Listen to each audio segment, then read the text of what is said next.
All right, everyone.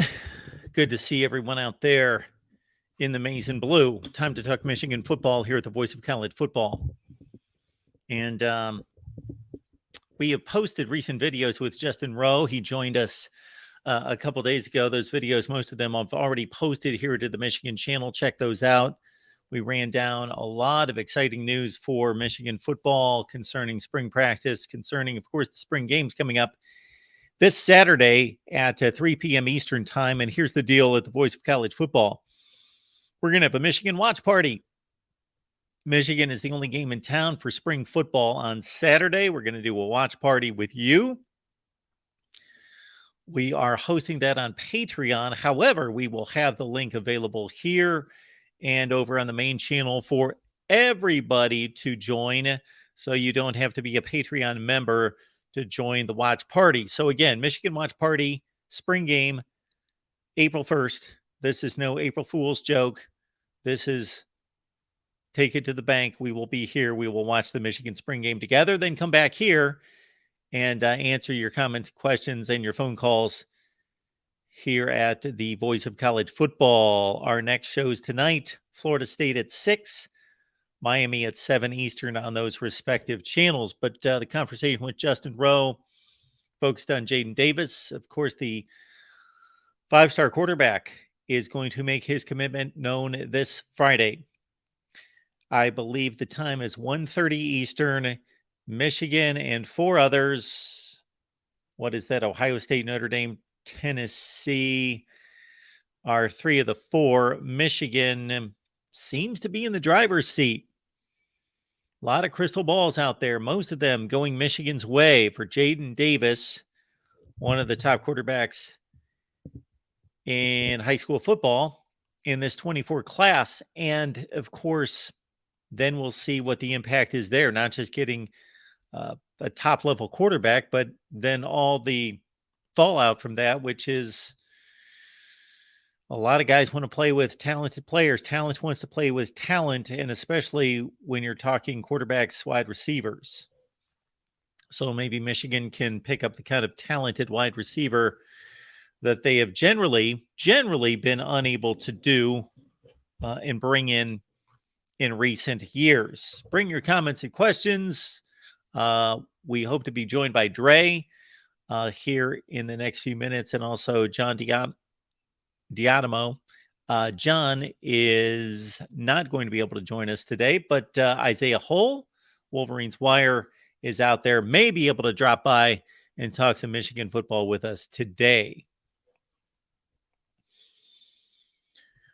We've got a Big Ten show that should interest most of you as well. We've got the Big Ten Live show every Monday at 6 p.m. Eastern time on the main channel, so check that out as well. Steve, good to see you. CS, good to see you as well.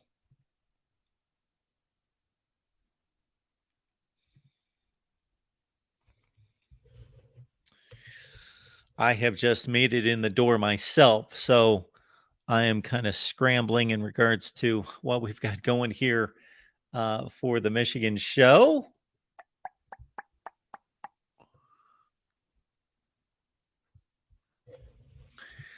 Obviously, a lot of players not suiting up this spring, a lot of key players for Michigan, and that's not anything new. That's not anything that's not pretty standard in college football these days, where it's much more important to keep these guys healthy than it is to grind them into the ground. So anyone that's got some physical issues or recovering from surgery, just recovering from a rough season and injuries, they're most likely going to sit out and have been sitting out, and Blake Corum at the top of that list.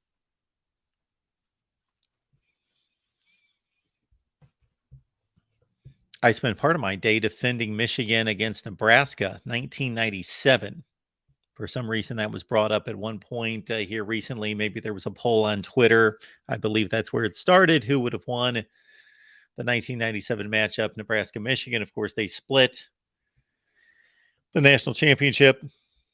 The AP went one way and the coaches poll went the other way. And Michigan won the Rose Bowl. Nebraska, of course, won the I get them mixed up because in 97 they won the Orange Bowl, 99 the Fiesta Bowl, or the other way around. But for those two national championships against Tennessee.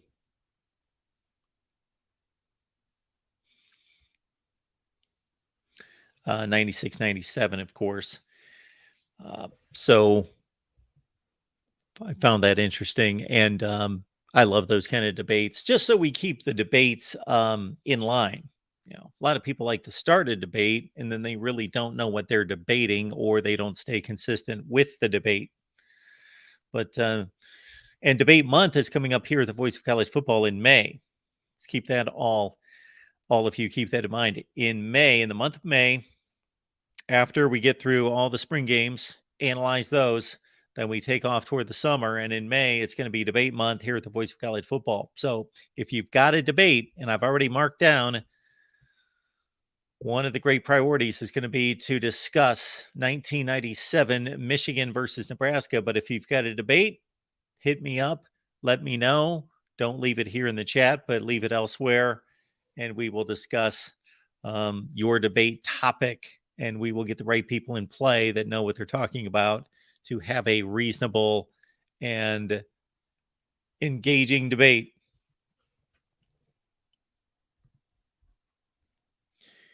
One of the big topics, of course, over the last week or so has been Michigan's ability to go into the Buckeye State and pull out some top-notch recruits. We have yet to hear from Brian Robinson, the edge rusher out of Youngstown Fitch, but he is leaning heavily Michigan, and they've got the third best player in the state, according to 247 Sports, and that, of course, is Jordan Marshall, the running back out of Cincinnati. And so two good gets for Michigan. They also grabbed a couple of interior offensive linemen, a defensive lineman as well. So that would make it, with Robinson in the fold, we're waiting on that. That decision, but that would make 5 in-state, Buckeye in-state guys choosing Michigan in the 2024 class. That compares to only 11 in the last 6 recruiting classes. Could be up to 5 here very shortly. Question coming in from CS. Is J.J. McCarthy the best quarterback in the Big Ten?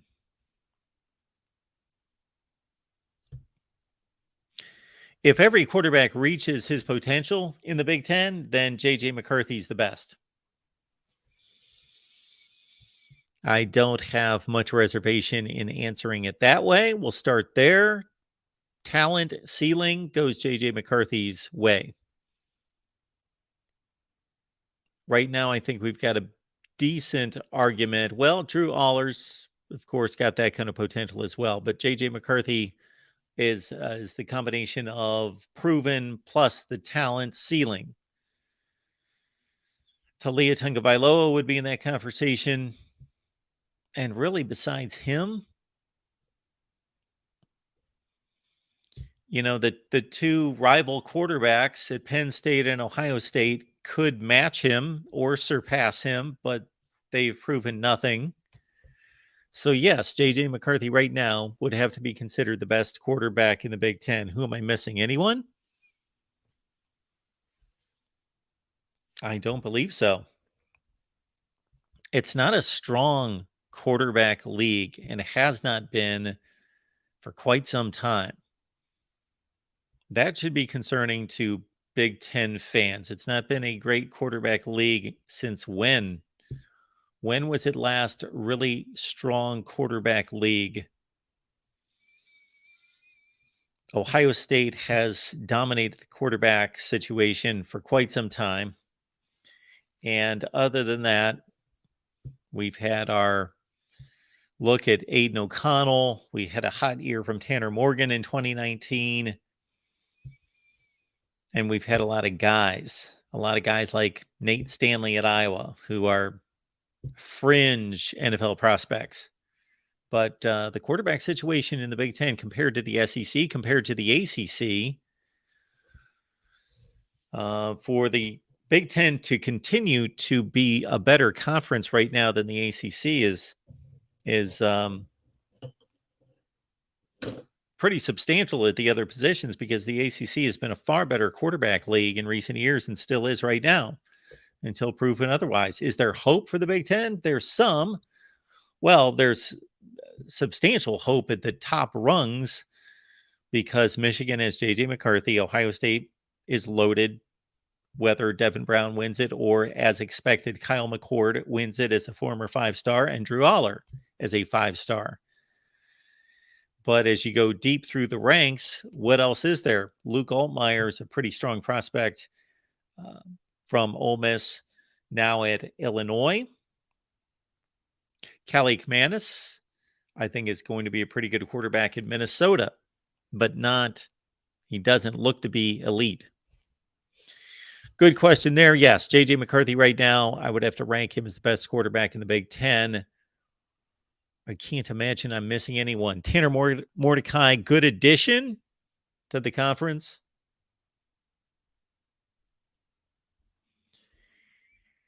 But that's about it.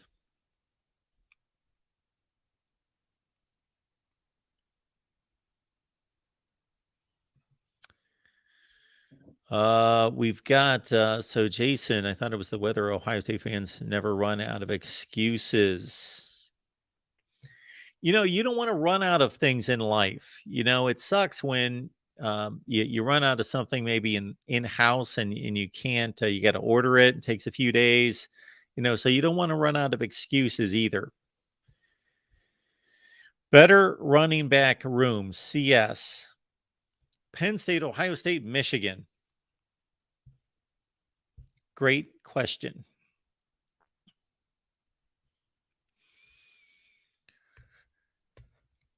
Michigan's got the two best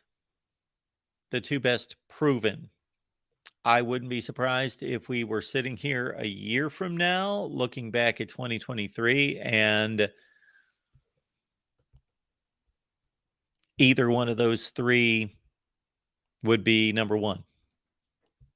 That Michigan could be unseated by Ohio State or by Penn State. I don't know that Kaytron Allen was supposed to be as good as he showed. Nicholas Singleton was. But those guys are not currently quite yet in Blake Corum and Donovan Edwards' league from the standpoint of being able to prove it. They haven't proven it against quality opponents all the time. Now, Ohio State would, in my estimation, have the deepest of the three. Ohio State's two best running backs, wow, probably Ohio State's three best running backs basically did not play against Michigan. Basically did not play. I think Mayan Williams got 1 carry, 2 carries. Travion Henderson was not available. Dallin Hayden, for whatever reason, and we hit on this point again today on the Ohio State Live show. Check it out every Wednesday. Michigan fans, get on over. Check out our Buckeyes Live show that we do every Wednesday. But Chip Tranum was the guy. Suddenly, late season football is interesting with injuries. You can have a plan. You can have the best player. You can have the 5-star. You can have the 1,000-yard guy. And if injuries take hold of that particular position, then it comes down to, for Ohio State in that game against Michigan, it came down to Chip Tranum, who had like 1 carry, no meaningful carries all season, being the main running back weapon against Michigan, and Xavier Johnson, who's a gadget type player, a Swiss Army knife. But you put it all together with Hayden, Evan Pryor, the number 2 running back coming out of high school, Travion Henderson, the number 1 running back coming out of high school. And I will go with Michigan being the number 1 position there, because you typically play 2 running backs. So your 5th running back doesn't necessarily matter, shouldn't matter. So Michigan's got the two top backs. Penn State could supplant them or challenge or make it an interesting debate, but they have much to prove, although they had two nice seasons out of Allen and Singleton. And then Ohio State has the deepest. And it's just not deep with just a bunch of guys. It's loaded with talent, But I think you really want two guys. Most teams should be good with two guys, maybe three. And the only reason you want the third guy to be prominent and dependable and explosive and to be as good as a starter is because of the injury to one of the two, like Michigan had early in the season with Donovan Edwards and had late in the season with Blake Corum. Then you get into a situation like Michigan did in the playoff game where they really couldn't trust anyone outside of Donovan Edwards. That's not a good place to be. So you want two really good backs if no one is going to get injured. Therefore, you really want three to be proven as top quality, national caliber, top of the Big Ten running backs. Michael, appreciate you being here. Notre Dame fan, Michael, thank you for the support. Please like the video. Bring a crowd in here. Get some friends in here. We talk Michigan football every Wednesday at 5 Eastern time. Sorry, no John today. Dre hopefully will make it. And Isaiah Hull possibly as well. Let me know that he's got a number of things to work on, but may be able to stop by this afternoon. But we'll have those guys in play over the next several weeks too.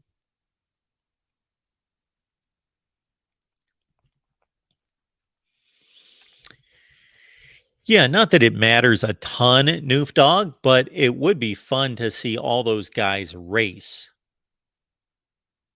More so than just testing their 40 times, I'd like to see them actually race.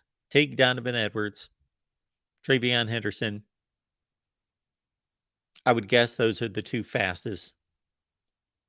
Throw them all out there. Dallin Hayden, Nicholas Singleton, all of them. Let them race.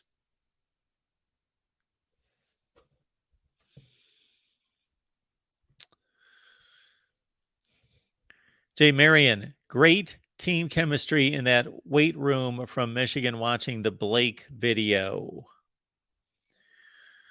Well, great team chemistry has resulted in Big Ten championships and wins over Ohio State and playoff appearances. Otherwise, they don't get that done because it's not been the most talented roster in the Big Ten. It's been second. Yes, second. Penn State, second. So the culture shift credit to Jim Harbaugh is substantial. He took some chances. He turned over the coaching staff, and it worked. And a head coach does not win a championship. He needs players. He needs assistant coaches. But the head coach has to be given the most credit because he selects the coaching staff. And he gives them a framework in which to operate.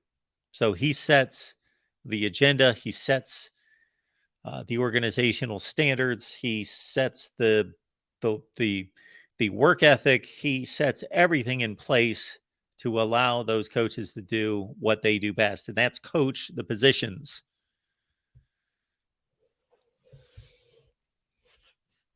And that's one of the reasons why when all sorts of people were running around wanting Jim Harbaugh to be fired after a 6-game season, I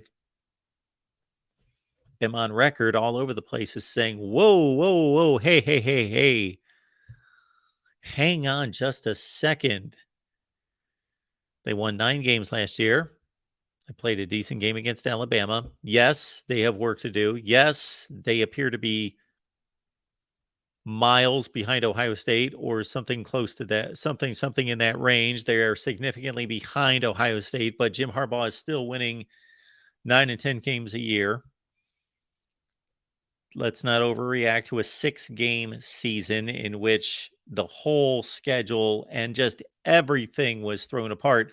Now, those games counted, and there was a championship played, and it was won by Alabama, and the Big Ten championship game was won by Ohio State, and they count just like the other years.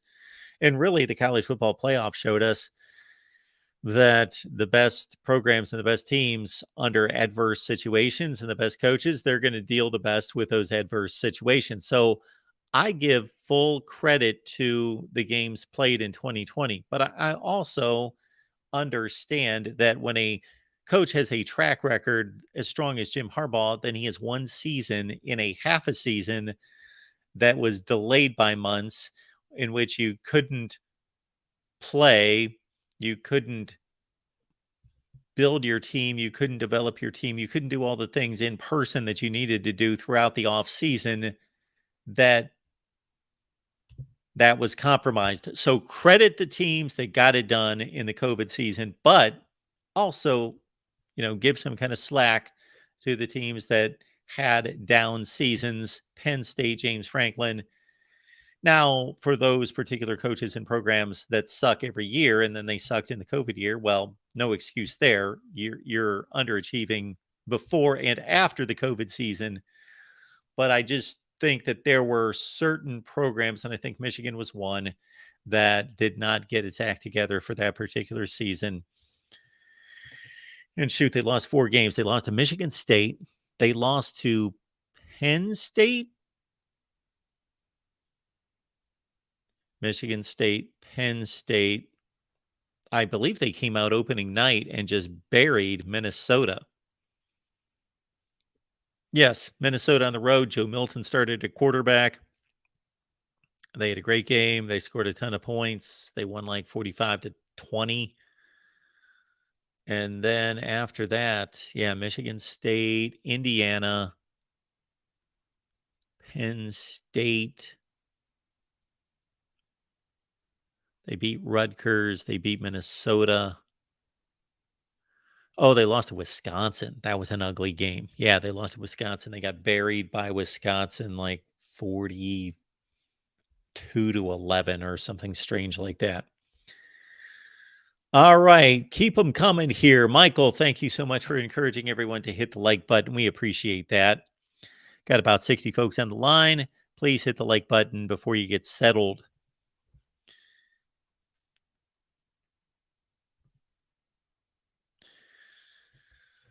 Ed is trying to help Blake Corum find his car.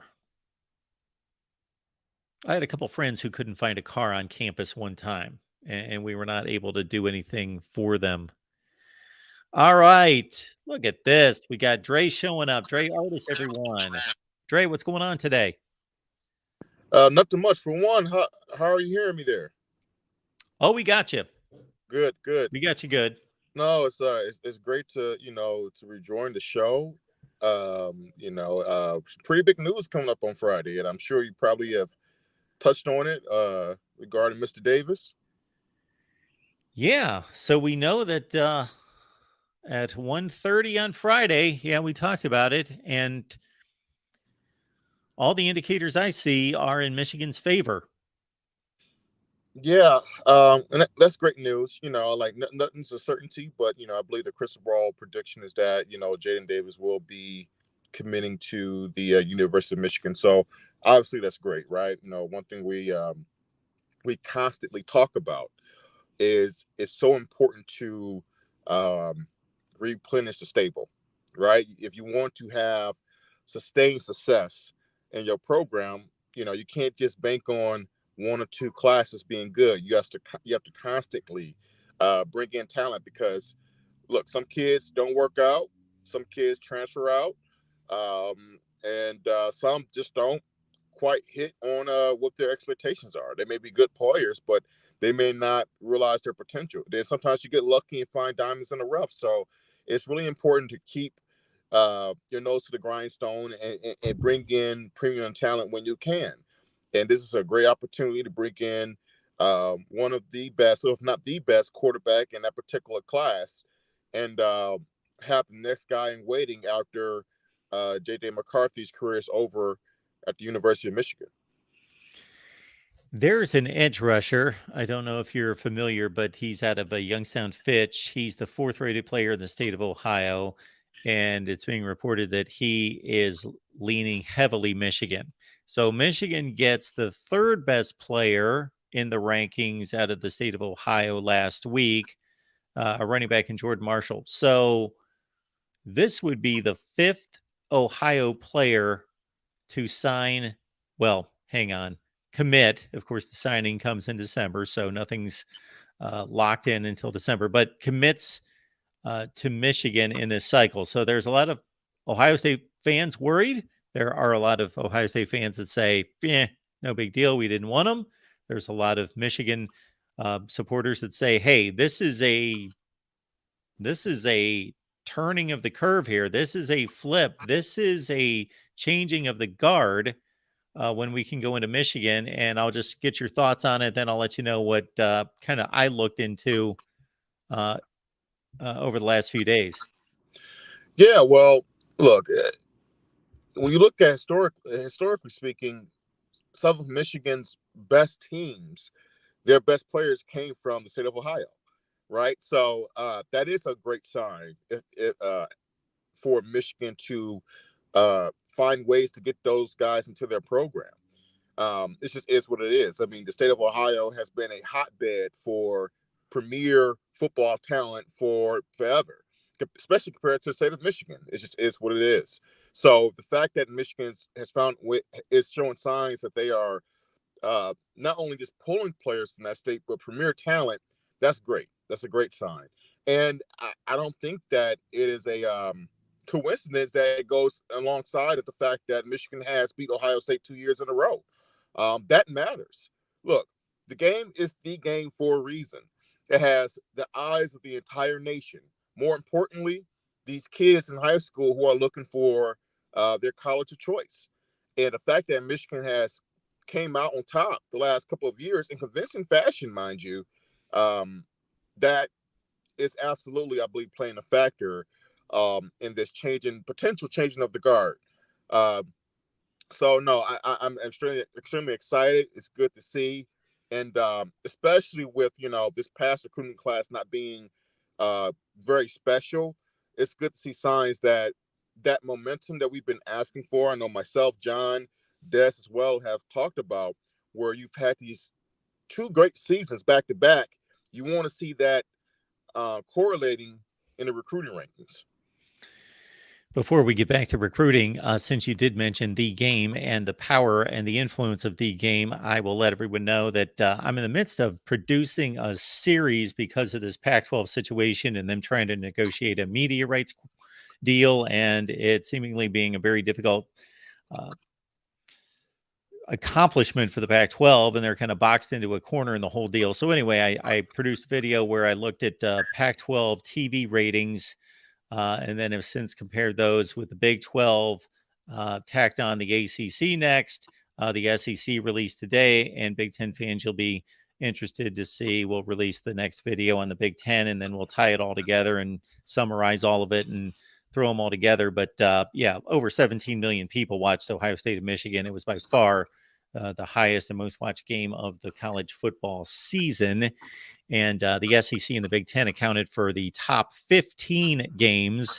So the other three conferences were shut out. All top 15 games, most watched in the nation, all SEC and Big 10 games.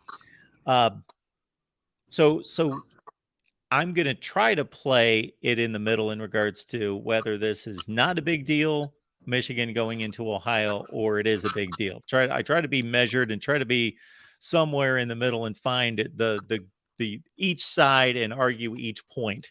Right. The reason I think it's a big deal and it means something is that what you just stated, cause and effect. There's reason to believe it's not an aberration because it's not just coming in some random year where, yeah, there could be a couple guys that just prefer Michigan, just prefer the academics, just maybe they grew up Michigan fans, maybe they just connected with Harbaugh or the position coach. And, we're not talking about like 37 guys, it's not a large sample Right. size. It's a Right. couple guys. So there could just be a situation where they just connected with Michigan. But on the other hand, Dre, I looked at all of Jim Harbaugh's recruiting classes. I went back to 2015 and compared them against Ohio State recruiting classes. And there are a lot of interesting trends. Nothing was too surprising. We know generally where Ohio State's recruited and where Michigan's recruited. But when it comes to Ohio players, Harbaugh has not been able to get an Ohio player. So you're talking 2015 through 23. You're talking about nine recruiting classes. Wow. The best player he's gotten out of the state of Ohio was number 11 in the state. So he's never gotten a top 10 player out of the state of Ohio. And he's looking at 3 right now in this class. So that's, I think, significant.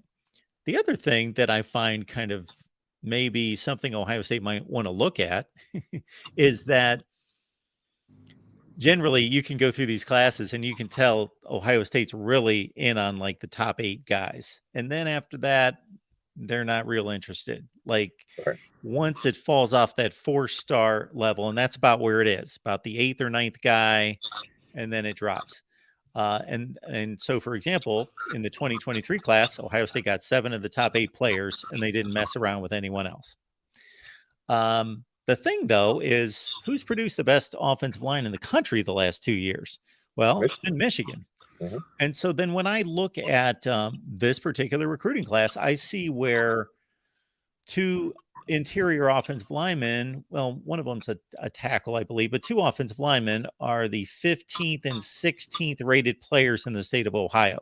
So based on what I reviewed, Ohio State's not going to go after them. But Michigan has gotten commits out of them. And what's most likely going to happen? Michigan's going to turn them into really good players, and they're going to be so. I would start to think, if I'm Ohio State, why don't we start to delve a little bit deeper into our own backyard? Because if Michigan can pull out some players, Rod Moore was one from about 3 or 4 years ago. That was one of those players, and there were 2 other players. I'll have to grab the list that turned out to be, they were like 20th ranked in Ohio, and Michigan grabbed them, turned them into, solid starting players that Ohio State maybe should dig a little bit deeper into scouting these guys in their own backyard. And I shouldn't make that accusation like they don't, but it just on the surface, it doesn't appear so because they just let those guys go. Well, I think marked for, I think the reason why that is due to 2 things: identity for the particular programs, and then also just how they recruit. Look, historically, Ohio State has always recruited better than Michigan when it comes to nationally, right? Ohio State's pulling kids, and not saying Michigan doesn't, right? But Ohio State's pulling kids from Texas, California, Georgia, just all over the place. Michigan's been a lot more regional, Michigan, Ohio, Pennsylvania, Indiana, sometimes Wisconsin, so on and so forth. So I think that's part of the reason why you see that disparity between how Ohio State's recruiting and how Michigan's recruiting. And then also when it comes to identity, well, Michigan's niche is the front 7, especially the offensive line on offense, right? So, they know it's imperative for them to recruit well with their offensive line. Compared to Ohio State, they're more skilled, speed and space, if you will. They need to focus on getting the 5-star speedy receivers from across the country. And, for the most part, they feel like it appears they believe that they can plug and play, with competent offensive linemen. And as long as they have the skill set at quarterback as well as with the skill positions, they're going to be able to run the type of offense that they want to be able to run. I think their biggest drop off, and I think this has benefited Michigan, has been defensively. For years, the Ohio State's had a great run with, the cornerback position as well as the edge position, and I think that has seen a slight drop off.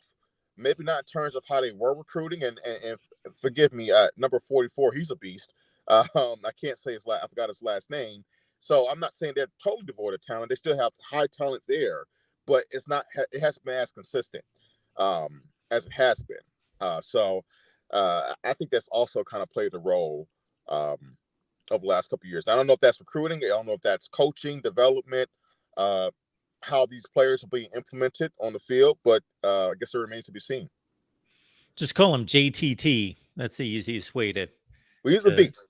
to He's an address absolute beast. Mr. Tui Mulawau. I can't answer this next question, Dre. You have to answer this question as a Michigan guy here. R. Gross says, honest question.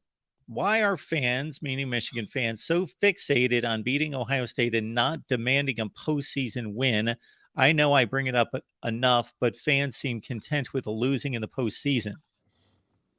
Well, I think that goes back to just the journey to get to this point.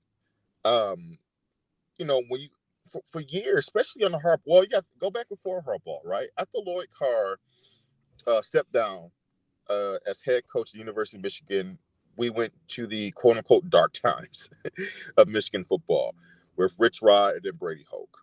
And then Jim Harbaugh, the quote unquote savior, comes with expectations of many, right? That there was not just Big Ten title, but national title aspirations for the university, for the fans, and even national media thought that was on the horizon for the University of Michigan. Well, even though Jim Harbaugh was never quite, well, the team was never bad most years. They were actually good, but they never could get over the hump and beat Ohio State and get to the Big Ten title, let alone the college football playoff. And it took about 7 years for us to get to that point. And so I think it's just been the journey to a scratching and clawing and falling, hitting your face, and not only just losing to Ohio State, but getting sandblasted. Every year where it didn't even seem like you were anywhere close to where they are today. And then all of a sudden, the last 2 years, they took a giant leap, and they turned themselves from being just a good program to being maybe a great program. I think it's just going to take time for myself as well, with most Michigan fans, to adjust our expectations from just, okay, let's beat Ohio State because they were the king. They were the hill that we could never climb, to, what, we expect to be Ohio State. And not only do we expect to beat them, but we expect to win a national title. I just think it takes time to adjust your expectations based on what your recent history has been. So, and for myself, speaking for myself, this upcoming year, yeah, I'm expecting to compete to win a national title, at least win a playoff game, because now you've been to the dance, 2 years in a row, and it's time to get over the hump, because your last two playoff games have been embarrassing, especially last year, where I think you asked most people, you lost to the inferior team. All that certainly makes sense to me. I think you can apply that to a number of, for any of us that are sports fans across the board, different levels of play, pro, college, different teams, and you see your team building and building and building towards something. Yeah, there are various expectations as opposed to being a championship caliber team and going into a season thinking that. But when there's a hurdle to jump, uh, Yankees, Red Sox back in the day, Absolutely. then that's a different deal. And I don't know that Michigan fans were. I think based on the feedback that I see, hear from you, and the shows that we've done, and all the calls and all the comments that we receive on here, I saw the reaction to this last season's postseason loss much different from Michigan fans. I think they came away from the Georgia game more as, this was an amazing season. Sure, we didn't enjoy that, but this was an amazing season. We ran up against the best team in the country, and now we get to see, and our team gets to see what they have to do to get to the mountaintop. Now, this time, great season. Still happy to again confirm. It's one thing to beat Ohio State once, but to back it up, to confirm that, to At establish, their okay, that house. was not a fluke. We are better than them. We did outplay them 2 years in a row at their place. All of that, win the Big Ten again. get to a playoff. And then I saw a different reaction out of Michigan fans, more like, no, not satisfaction, but we still are proud in what we accomplished. But yeah, that one really stung Yeah. against TCU. Well, it all goes back to expectations, right? You think about the first year. Not only was that it was clear that they were nowhere near Georgia's level going to the game. Yeah, you may have had an outside hope that Michigan could compete, and who knows, maybe a couple things go their way. They have a chance to upset Georgia and move on. But I think most Michigan fans knew. Look, I know that from my own expectations, as well as talking to our viewers, week to week, even before the game, it was more of a long shot. We all knew it, and and we were just happy to be there, mind you. We just came off the 2020, what was that, 2020 season, where expectations could have been even lower. Most people, including myself, wanted the head coach gone, right? And so they went on this magical year, and you were just enjoying the ride. And last year, like you said, Mark, it was more of that validation year. Have we really turned the corner? And it seemed like we did. And when we end up losing against TCU, what hurt about it was that was a game where every Michigan fan, for the most part, knew, we're the better team, right? Can we win a national title? I don't know. We have a chance, better chance than last year, but we're better than this team. We're better than this team. And not only did they lose, but they beat themselves. It was their own performance that really soured how that season ended. So I think it goes back to expectations. And going to a third year with J.J. McCarthy coming back, Donovan Edwards, Blake Corn coming back, expectations couldn't be any higher. They are the clear best team in the conference to me. I'm not dismissing Ohio State. I'm not dismissing Penn State. I think they are highly respected adversaries who have a chance to win a big title themselves. But they are the favorite team to win the Big Ten. And look, you consider Georgia needs a new starting quarterback. Alabama's going to have a new starting quarterback this year. They're going to be one of the few top teams around the country that has their top players coming back. And it's very viable to have an expectation. I won't say it's championship or national championship or bust, but absolutely, they should win a playoff game at the very least this year. And I think they have earned that right based on their recent years of success.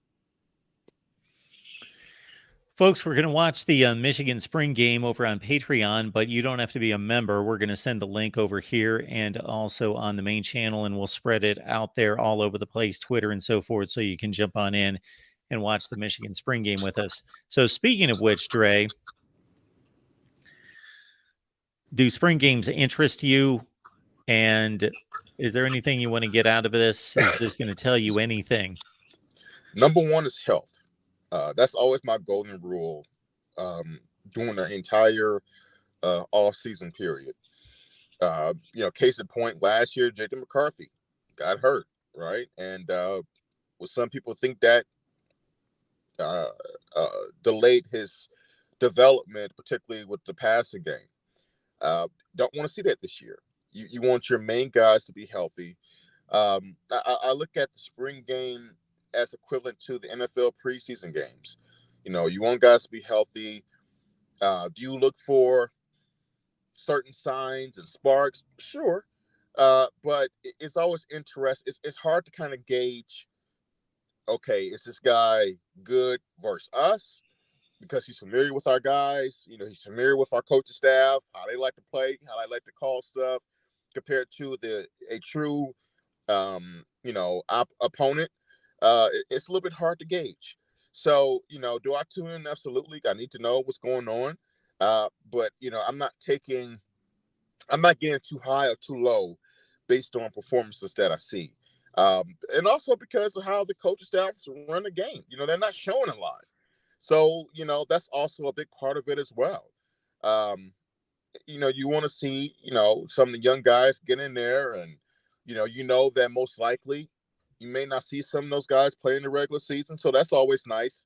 Some guys that are a little bit young, maybe a year or two away from really making an impact, just to see some of that flash, maybe a young freshman get in there, see some of that young speed that they might have, but they're not quite physically mature enough to be on the field when the games really matter. Those are things you may look forward to a little bit, but for the most part, Mark, it's health. We want to make sure that anyone that's asking right now in the chat about Dez, nothing wrong with Dez. Dez is good. We're good with Dez. Everything's cool. He just needed to take some time with his family. So everything is good. And it's not negative time. It's good time. I It's second positive that. time. So everything's good. I second that. Yeah. We're all good. Myself, John, Des. And we're all doing life stuff and balancing. But trust and believe. I'm very excited. It's going to be It's going to be a huge year, Mark, of this fall, for the University of Michigan. It's unprecedented territory that we haven't been in a very long time. I wouldn't have last year. Even after the 2021 season, I didn't go into last year feeling like the king of the Big Ten. I didn't. I felt like, because it was like you didn't know if it was an admiration, of 2021. You didn't know if it was a one hit wonder, and if Ohio State was going to reestablish order, and they're upset. We got to go to the C bus and all that good stuff. But after last year, you really feel like, wow, we're at the top in terms of the Big Ten, and we're going to get everybody's best shot. We have all these big time players coming back. How do we handle that? And also, what's going to be interesting is that we know Michigan doesn't have a very strong schedule early in the year. Well, how do these players handle being at the top, not really having huge tests early in the year, and able to turn on that switch when the games really matter? When they have to, when everybody knows that, hey, that's the Michigan, they've been in the playoff, they've dominated this conference last 2 years. We want to be the team to take them down. How do they handle that? That's going to be very interesting for me. But it's a great feeling. It's a great feeling. It really is. For me, the spring games are only as good as the network and the broadcast that's delivering it, because it's not a game. It's not, I can have a bad broadcast deliver a really good game. And sure, it's better if the broadcast is better. But if the two teams are really good and maybe the announcers aren't my favorite or whatever, if it's a great game, it's a great game. But we're talking about spring games. So it's basically, I think these networks discovered several years ago that they can't broadcast these games like a game. Right. You don't deliver it like a game. Basically, you present a TV show, and it's almost like a live look at the team, and you're presenting the team as this is a 2023 preview. And the networks, I think, have generally done a really nice job of like, okay, it's going to be more about interviewing people, talking about the team, breaking down the positions, and the game's just kind of going on in the background.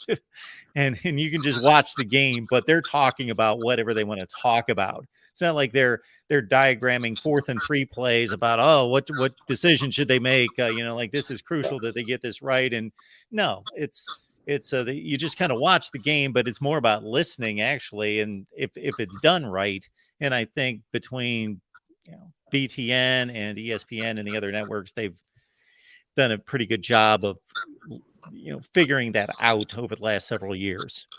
Yeah, you want to get lists for possible insight. People who are there, who really got like a live feel of the team, kind of the energy around the program. Those are the things that are really interesting, to little nuggets to pick up on. But it's basically, it's a glorified scrimmage. Well, it is a scrimmage, but it's a glorified. It's a practice.